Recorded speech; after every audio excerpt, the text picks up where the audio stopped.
Hello everybody, Incon here with the SPL review for week 2. So, week 1 I pretty much covered North America and then like a hype game from EU. What I think I've decided is I'm just going to cover like the best games of the week in terms of like upsets, if there's a like maybe a crazy stomp that was unexpected, something like that. But like this week I'm not covering TSM versus Enemy Esports, who went 2-0, because that's what everybody thought it was going to be. You know, you can pretty much presume that TSM beat them 2-0, or that Fnatic won 2-0. You know, so like that's not exciting. But we're going to cover some of these more exciting games here. The first being Epsilon Esports versus London Conspiracy. So Epsilon Esports being the team that came from the Challenger Cup, they never lost in EU. This was a great game to challenge them to see where they're standing. London Conspiracy, considered like top middle, right? They're not probably considered top 2, but they're like in that 3-4 range is where they are right now, which is good for Epsilon Esports to see where they fall in. They went 1-1, but it should not have been 1-1. It actually should have been 2-0 London Conspiracy. First game was really weird. It was short. It was 13-4, pretty straightforward. 26-minute game, right about that like average game length that we're having right now. Nothing crazy, pretty much Shaggy Shank making big plays. Epsilon Esports not really finding their footing. IRAFer falls behind on Bacchus. When you're behind on support, life sucks. Emily was on Ares, and when Ares got like a little bit bigger than the Bacchus, then it like really extended that lead and it all fell apart. This second game though, Epsilon Esports won in 44 minutes, but if you look at the kills here, you're going to be like, So basically what happened here was, 33 kills, Epsilon, 20 London Conspiracy, right? Janice going crazy, doing damage, adapting, playing lights out. This game really wasn't as so Epsilon as it seems. London Conspiracy should have won this game. They had leads several times throughout the game. Just overall, large miss, but honestly back and forth. I mean, 45-minute game, you know that means something's happening. There was throws back and forth that game. It was a really hyped game. It was really exciting.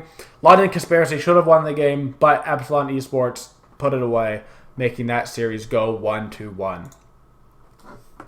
Another fun series that we had this week was Eager versus Denial, which is a great game to kind of find out where they were standing in the Pro League. Same thing as Epsilon London Conspiracy.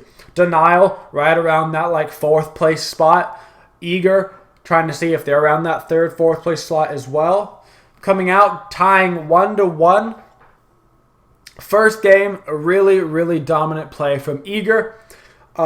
Would have not been so lopsided had the invade from Denial not gone wrong. They invaded on Denial like they do with their Isis. Mace missed 2 critical spirit balls, including the first one. They would have gotten kills on Eager. They would have been able to take their buffs.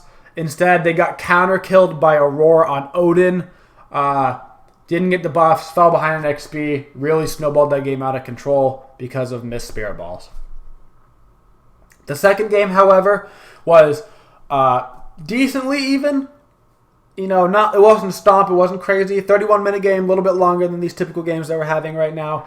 Kind of back and forth. It was pretty even along the way. Eventually, though, Denial kind of took it away in that second game. You can see Eager actually had more kills. It was basically a fight that just turned everything around that led to objectives that led to the game ending. Overall, good play by both teams. First game would have been really close had the invade worked, but it didn't. Second game was basically another game of throws. AFK versus Legion of Carrots went 1-1 as well. In the first game, there was a series of things that happened. 1, we got invaded on both sides from Carrots.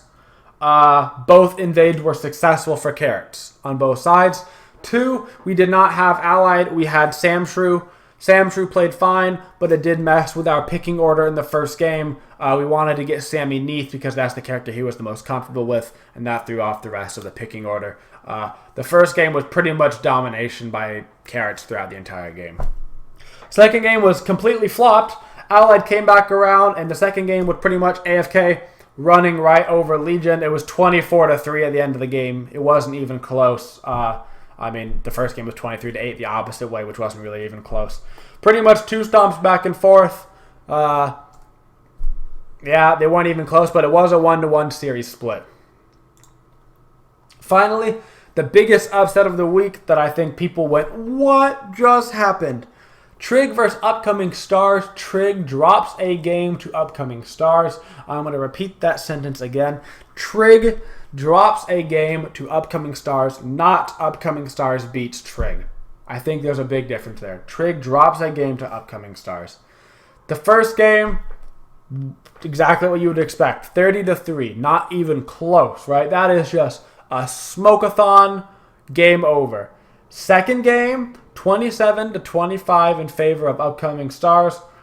Many misplays by Trig. Many bad calls. Many missed abilities. Just overall very poor play from the team at Trig. The team composition was fine. The enemy team composition was fine to go against. Hi-Rez making big plays for Upcoming Stars, getting a lot of kills. But really, though, the moral of the story was Trig not playing up to the Trig standards. Not even close. All right, guys. Thanks for watching the video. Hope you learned something here today. Hope you enjoy the series. I'll be making sure to do this for the rest of the SPL to get these recaps in here for you guys that maybe don't have enough time to watch the games. Thanks for coming out, guys. And as always, have a twitching day, y'all.